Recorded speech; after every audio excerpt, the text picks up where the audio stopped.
Hey, we're Cooks and Bakers, and we're here chatting with Milky. Say what you wanna say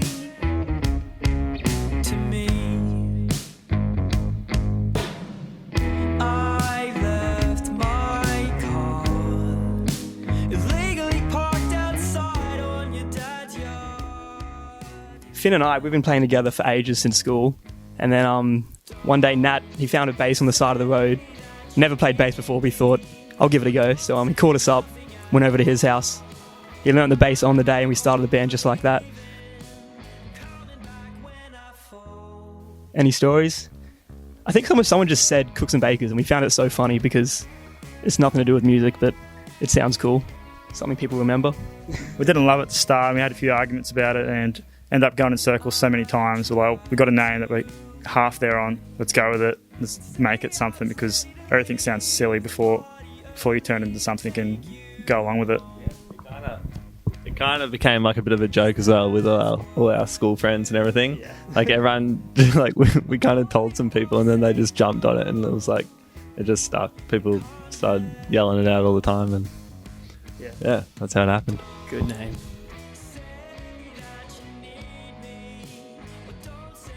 To be honest, most of them are about relationships, I think. Some mine, some other people I've seen. Some happy, some sad. But they're just pretty much about that. A couple of the songs like, When I Fall, Love Like Her, What's It Gonna Be? They're all about, falling out of relationships, being stuck in, different phases during a relationship and just trying to, navigate your way through that. And yeah, there's another song called More Than Friends, which is probably the weirdest one of them all. It's kind of about a puppet falling in love with his handler and then being friend-zoned by her. So something we've all experienced, I think. Yeah. So the recording process, usually we've got mapped out a good idea of what we're going to do. We've done a bunch of demos, and for this EP we actually got Jack Migo and James Osborne involved, and we had them having listened to our EPs earlier, getting some ideas. Especially James played a pivotal role in the way we structured our songs. So we got to the studio and we ran through a few, ended up making a few structural changes. In one of the songs we stripped the second verse and threw half of it at the front, then just got rid of the rest. So we played around with it a bit in the studio, but the main bulk of the song and the way it was, and the lyrics and the vibe, we already had kind of in our head. Yeah, just to add to that, like James and Jack were so good, like just working off each other constantly in the studio. We came in like pretty much solid, like knowing what we were going to do, and it, like a lot changed in that studio time. We got sounds we couldn't have done on our own, and yeah, having that experience and those guys just really helped us out, and we're stoked. Yeah.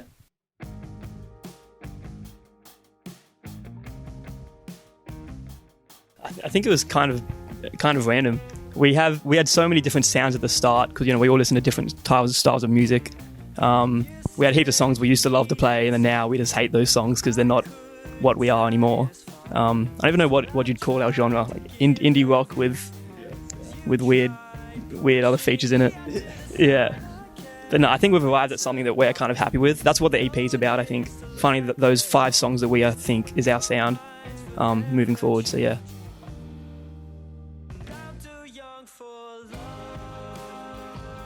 To be honest, the song kind of started as a friend zone song with the More Than Friends line, and then I wrote a line about being stuck on a shelf as like a metaphor, but then I thought about what gets thrown on shelf, things you don't use anymore, and I actually had a puppet when I was younger that's on my shelf at home, so I saw that and I was like, that could be cool.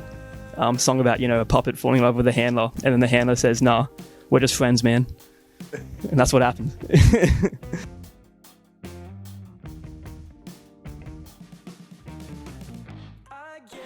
That's hard. Finn, what would you choose? Probably the one we'll play today, When I Fall. Yeah. I think When I Fall is one we've actually had for a while, and we workshopped it a lot, and we finally got to the point where we're happy to release this song. I think, that's probably my song as well. What about you? Yeah, When I Fall is definitely the favourite. It's definitely hard hitting, different, really cool, weird, funky bridge in there, which you wouldn't have thought we'd ever put into a song until we went to that studio and had had that collaboration with ourselves and James and Jack, who helped produce it. Definitely my favourite, yeah.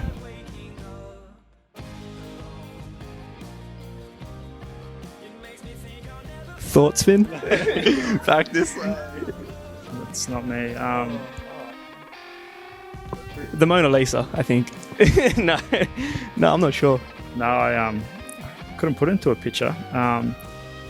With definitely some darker tones, I guess, and then the instrumental tones are quite dark and strong. So I have to think about that, putting that into a painting, for example. But yeah, Maybe we can make a painting and then show it to you guys and be like, this is the EP. Yeah. The EP artwork. Yeah, got not much else to say. Yeah, it's coming. Probably just, not every relationship is perfect. You go through rough patches, that's normal. And don't feel like you have to stay in it if you don't want to. If you're not enjoying it, if you're not, having fun, having a good time, just get out of there. Plenty of fish in the sea. Yeah. Plenty of fish in the sea, that's the takeaway.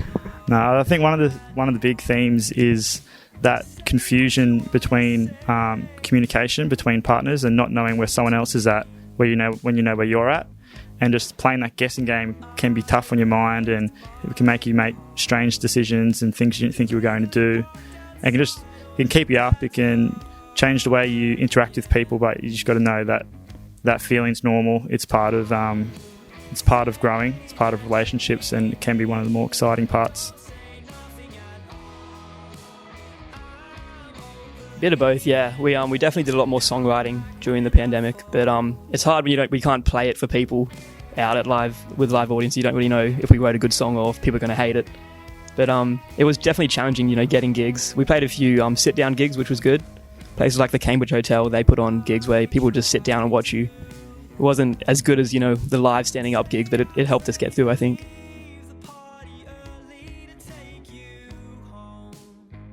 Just in general, because we're a three-piece, it kind of limits like what we can do, but we just try and be as solid as we can, like rhythm section wise, and then Campbell kind of just shines his talent through over the top. But yeah, kind of just like tight music with some cool like rock, electric guitar influence stuff. I don't know, that's pretty classic Aussie rock, isn't it? We do it differently.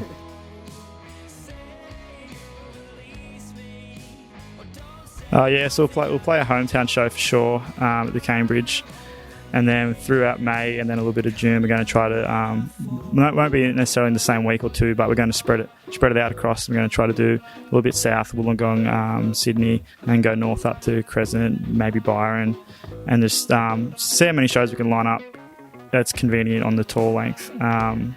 Just want to play as much as we can.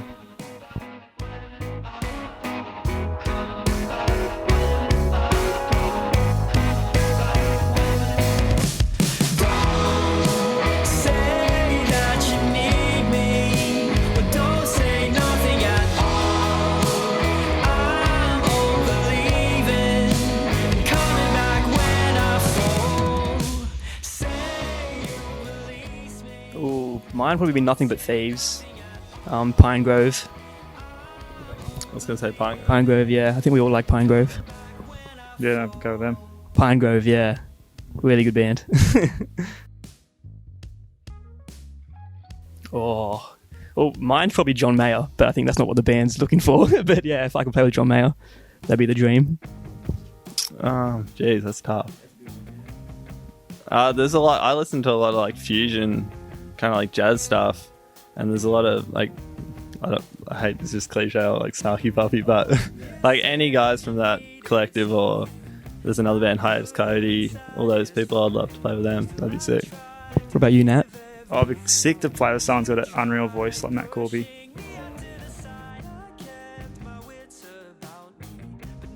Broken Machine by Nothing But Thieves.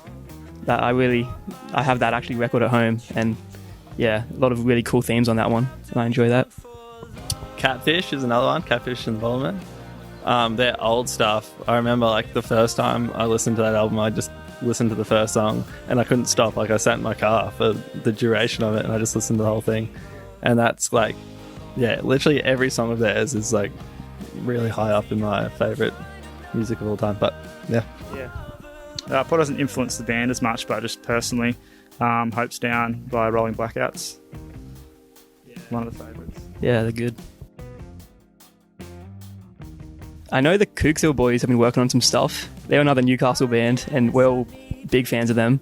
So I know they're bringing out some new stuff I'm looking forward to. Yeah, I know there's a lot of Newcastle bands have been working on stuff during the pandemic, just ready to put stuff out, so I'm looking forward to that. Oh, that's cool. I don't know, something rock and roll. John Wick, yeah. All of them. John Wick 2. Hannah. Hannah. I don't know. Miley.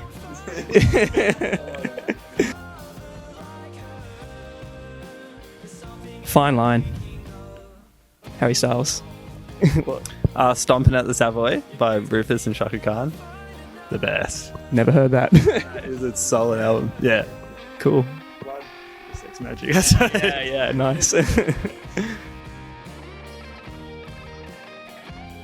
Ooh. I saw Santana play for my first concert when I was like 12, and the Rubens actually supported them, so that was a weird one, but yeah, that was cool. My first concert was AC/DC when I was 10 years old. But I think my favourite, most memorable concert would have been Holy Holy at the Cambridge.